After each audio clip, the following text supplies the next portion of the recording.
आप देख रहे हैं एसडीएम न्यूज़। मैं हूं रियाद अंसारी। इस वक्त मैं महाराष्ट्र के ऐतिहासिक शहर औरंगाबाद से बात कर रहा हूं।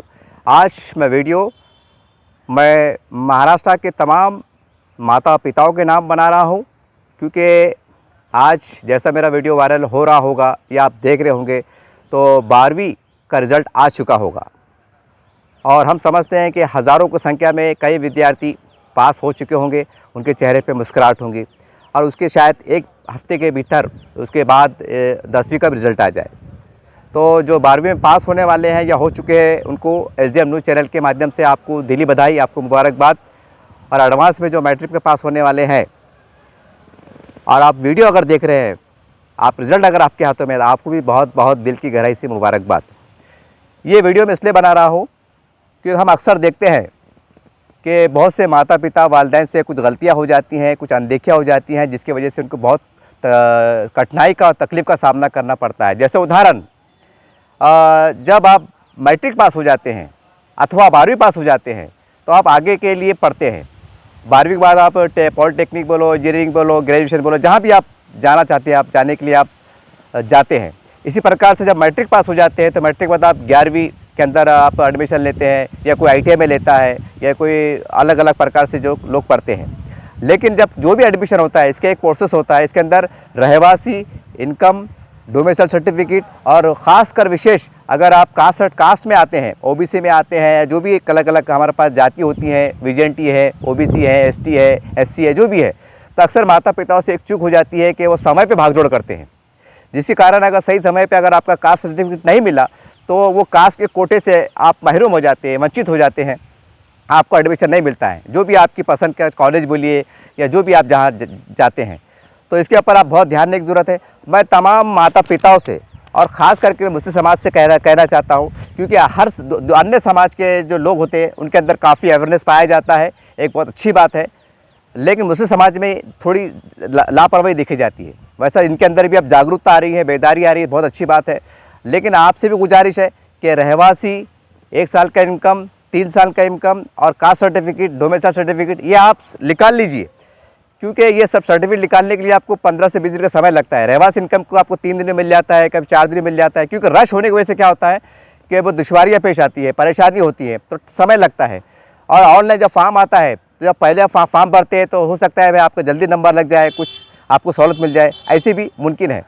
तो तमाम लोग, और ख़ासकर हम ये भी देखते हैं कि ख़ासकर जो बच्चा पहली में जाता है, तो जब पहली में जब दाखिल करते हैं तो अक्सर ही देखा जाता है कि कोई परिवार का सरनेम शेख होता है, अंसारी होता है, सैयद होता है या पठान होता है, जो भी होता है, तो अक्सर देखते हैं कि जो शेख है तो कभी कभी उनकी टीसी के अंदर शेख की स्पेलिंग पूरी आती है, तो कई एस और के लिखा हुआ आता है, शॉर्ट में एक नुक्ता आता है, यानी शॉर्ट में एस के। और जो उनके वालिद का यानी पिता का जो प्रमाण पत्र होता है, इसमें पूरी स्पेलिंग शेख आती है, और बच्चे के इसमें इत्तेफाक से या अनदेखी की वजह से या कोई भूल चूक की वजह से उसमें एस के यानी कि शेख शॉर्ट में लिखा हुआ आता है।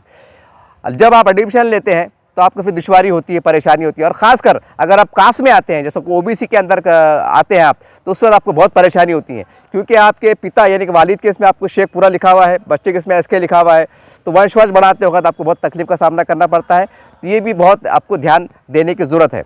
और जब एडमिशन करते हैं आप, तो आपके पिता की पूरी स्पेलिंग, आपकी पूरी स्पेलिंग, वो आपने देखना ज़रूरी है। जैसा मोहम्मद, बहुत से लोग जो है तो मोहम्मद में MOS लिखते हैं, MOSD लिखते हैं, और कोई डबल ई का इस्तेमाल करता है।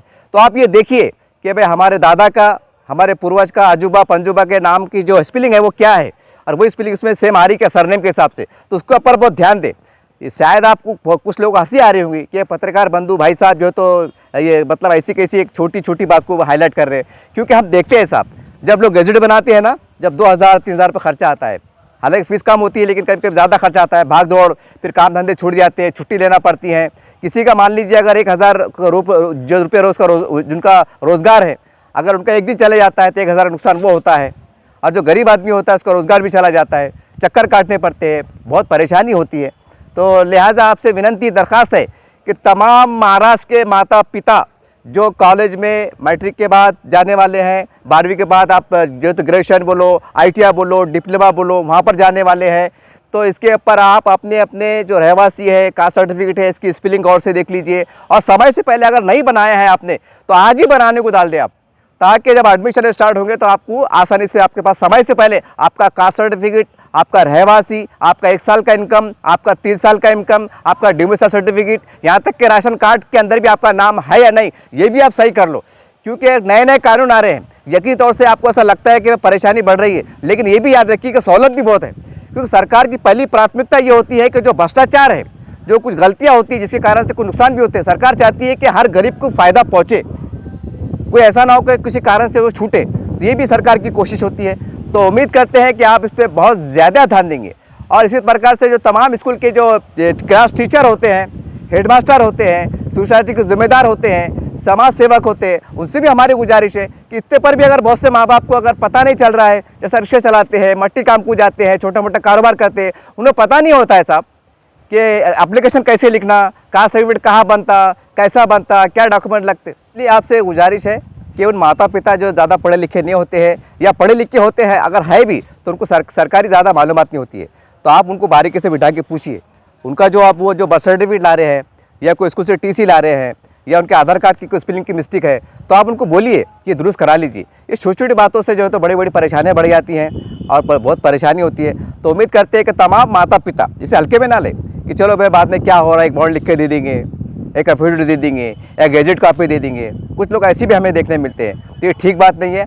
आज ही आप आपके इलेक्शन कार्ड में, राशन कार्ड में, आधार कार्ड में, टीसी के अंदर जो है तो आप नाम, आपकी पूरी स्पेलिंग सही है या नहीं है ये देख लीजिए। अगर आप कास्ट में आते हैं तो कास्ट सर्टिफिकेट अगर आपका बना हुआ नहीं है तो पहली फुर्सत में बनाइए, क्योंकि उसके वास्ते वंशवाड़ लगता है। मान लीजिए अगर कोई व्यक्ति, कोई माता, कोई बच्चे का कास्ट सर्टिफिकेट औरंगाबाद से बन रहा है, लेकिन उनके माता पिता का जो पूर्वज का पुरावा परभनी, नांदेड़, बुल्डाना से कहीं रहते हैं कि वहाँ रहते थे, वहाँ के ग्राम पंचायत में रहते थे, तो वहाँ से दाखिले लाना पड़ता है और वहाँ के पुरावे लाना पड़ता है, तो जाने आने को समय लगता है, पैसे लगते हैं, सारी बात है, और अड्डन में एक साथ काम करना बहुत मुश्किल हो जाती है। तो इसके वास्ते भी आप ध्यान दो। और एक खासकर विशेष करके ऐसे वो तमाम वर्ग के लोग जो हाथ मजदूर हैं, मतलब घर किराए का है, उनके पिता जो तो रिक्शा चलाते हैं, भाजी पाला बेचते हैं, होटल में काम करते हैं, पान टपरी चलाते हैं और शरबत की गाड़ी लगाते हैं या छोटा मोटा जो फुटपाथ पे कारोबार करते हैं, तो ये लोग, ये माता पिता, अक्सर क्या होता है कि बहुत से माता पिता जो तो एक अपनी औलाद की उसमें एक अंधी मोहब्बत का शिकार भी हो जाते हैं कि बाप ये सोचता है, माँ बाप ये सोचते हैं कि हम भूखे रह जाएंगे या अपने आप को बेचने को कम नहीं करेंगे, लेकिन हमारे बेटे को डॉक्टर बनेंगे, इंजीनियर बनेंगे, ऐसा सपना होता है। और अच्छी बात भी है, कोई गलत बात नहीं है, लेकिन देखिए ये भी कड़वा सच है कि आज एक रजिस्टर आप 100 रुपये का आ रहा है, जो कभी ज़माने में 20 रुपये का आता था, अब 100 रुपये का रजिस्टर आ रहा है, एडमिशन को पैसे लग रहे हैं, बहुत सारी बात होती है। तो एक वक्ती तौर से आप उधार पुधार लेके कर लेंगे, लेकिन कोई बार बार मदद नहीं करता है, बार बार उधार भी नहीं देता है। उसके कारण क्या होता है, बच्चा बीच में अधूरी तालीम छोड़ देता है। उन्हें जब देखता है यार कि अब इतनी गरीबी चढ़ी, अब किससे उधार मांगते बैठेंगे, तो क्या होता है, कोई 12वीं छोड़ देता है, कोई ग्रेजुएशन अधूरा छोड़ देता है। ऐसे भी कई लोग हमारे देखने में आए करके मैं आपको कह रहा हूँ।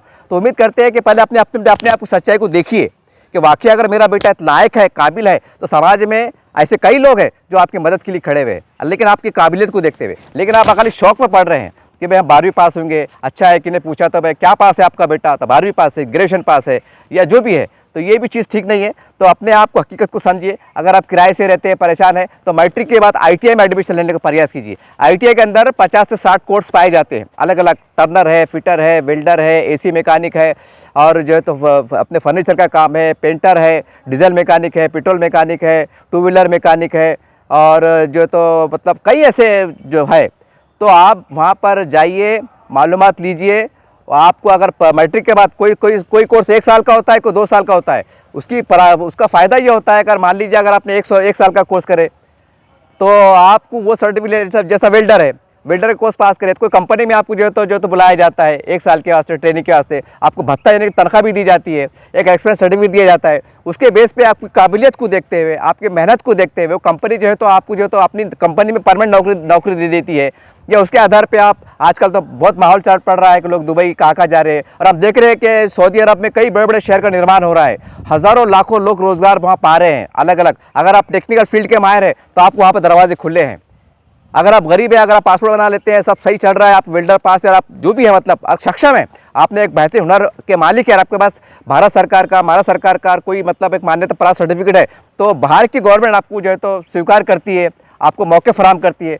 ये छोटी छोटी चीज़ों को आप समझिए। खाली एक बाहर है कि भाई मेरे फला रिश्तेदार का बेटा ग्रेजुएशन पढ़ रहा है तो मैं भी पढ़ाऊँगा, पड़ोस का बेटा पढ़ रहा है मैं भी पढ़ाऊँगा, नहीं।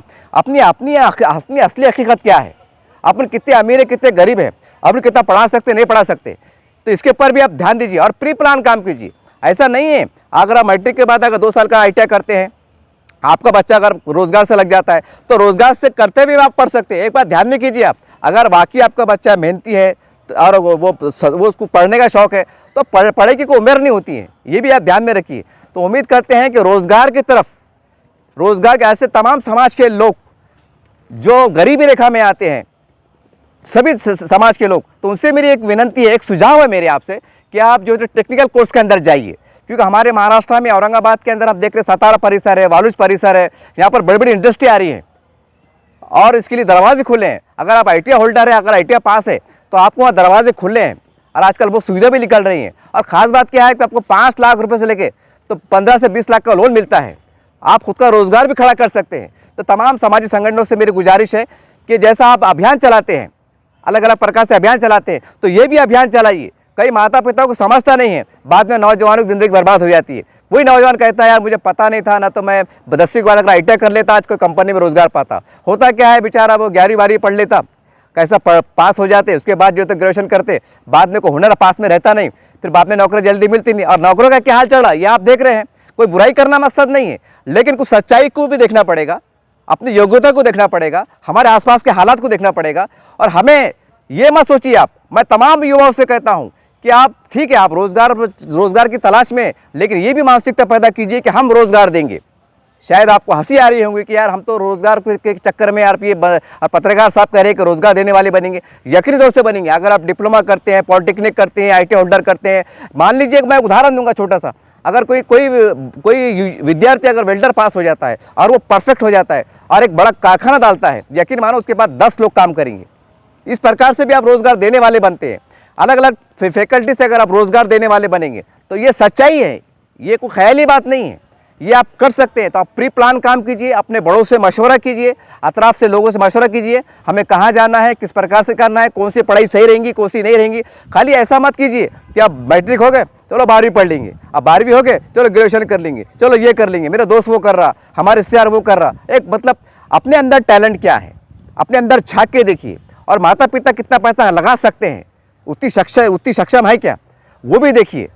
और अगर आजकल महंगे का ज़माना है, कापी पेन किताब बस्ता भी महंगा हो गया है, क्या हम इतना बर्दाश्त कर सकते हैं, हमारे बच्चे को हम पुर सकते हैं, ये सच्चाई को भी आपको देखना पड़ेगा। और तमाम संगठन के लोगों से गुजारिश है कि मेरे बोलने में कुछ कमी रह गई होंगी उसको और कुछ भूल चूक में, तो आप अपने तौर से उसको आप आगे बढ़कर समाज के अंदर जागरूकता लाइए।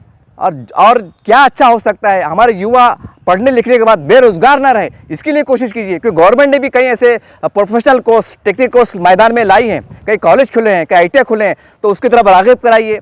एक जो है तो एक मीटिंग लीजिए, महल्लों में जाइए, गलियों में जाइए, स्कूलों में जाइए, कॉलेज में जाइए, उनके माता पिताओं से मिलिए, सरों से मिलिए कि सर आपके जो उनके बच्चों के माता पिता है उनको एडवाइस दे। ये आप थोड़ी मेहनत कर लेते हैं ना, तो हम समझते हैं कि कई जो बेरोजगार बच्चे हैं, युवा है, जो पढ़े लिखे, उनको रोजगार आने वाले समय में रोजगार मिलेगा। रोजगार ही नहीं मिलेगा बल्कि रोजगार देने वाले बनेंगे, ये भी सच चाहिए। तो उम्मीद करते हैं तमाम बातें सुझाव थी एक नए एजुकेशन के उसमें, क्योंकि नया साल शुरू होने जा रहा है, एडमिशन का कॉलेज है, ITI है, पॉलिटेक्निक है, जो भी है। तो आप तमाम जो विद्यार्थी पास हुए हैं मैट्रिक और 12वीं, आपको बहुत बहुत एडवांस में बधाई। और उम्मीद करते हैं कि आप ये तमाम बारीक बातों को हल्के में ना लें कि चलो होते रहता है, कि हमको मालूम नहीं क्या कि ये बता रहा है, ऐसी बात नहीं है। ज़रा सी गलती, जैसा मैंने कहा ना, अगर आपके नाम की स्पेलिंग में गलती हो गई तो उसको परेशानी कब होती मालूम, जब आप दुबई जाते हैं, बोलते हैं ना यार चलो मैं डिप्लोमा पास होगा, अब बाहर चले जाते हैं, जब पासपोर्ट बनाना जाते हैं तो होता क्या है, TC में लिखा हुआ है उदाहरण के तौर पर MOSD मोहम्मद का, और आधार कार्ड में लिखा हुआ है EEMD, यानी कि मोहम्मद की स्पेलिंग यहाँ अलग आ रही, वहाँ एक उदाहरण दे रहा मैं आपको। तो ये परेशानी से क्या होता है, फिर यहाँ जाओ वहाँ जाओ, फिर भागो दौड़ो, फिर पेपर में ऐड दो, फिर गैजेट कॉपी बनाओ, फिर वो खड़े रहो, फिर परेशानी होती। ठीक है, अगर आप घर से अच्छे पैसा खर्चा करने वाले चक्रा मार सकते हैं, लेकिन आप किराए का घर है, रोज़ कमाना रोज़ खाना रहा, तो कितने चक्रा मारेंगे, मायूसी होती, बोलते जान दो यार क्या फ़र्क पड़ा, जान दो हेज कमा लेंगे, ऊपर वाला बहुत है, यानी अपने आप को झूठी तसल्ली दे देते हैं। ये कड़वा सच है साहब, मैं ऐसे कई लोगों से मिला हूँ, मैं उसके आधार पे कह रहा हूँ। तो उम्मीद करते हैं कि छोटी छोटी बातों को बहुत सीरियस लेंगे। अपने तमाम कागज़ पत्र, इलेक्शन कार्ड, आधार कार्ड, TC, राशन कार्ड, रहवासी, इनकम, कास्ट सर्टिफिकेट, इसके पास ध्यान दें, नाम सही है क्या, वक्त से पहले बनाने की कोशिश करें और अपने तमाम कागज़ पत्र आप तैयार रखें। ये आने वाले समय में मरे दम तक आपको काम आने वाले हैं। उम्मीद करते हैं कि इस संदेश को तमाम लोग हल्के में ना लें, बल्कि अपने रिश्तेदारों में, दोस्ताने में, कॉलेज के ग्रुप में, स्कूल ग्रुप में आप भिजाने की कोशिश कीजिए। कई लोगों का फ़ायदा होगा। धन्यवाद। जय हिंद, जय महाराष्ट्र।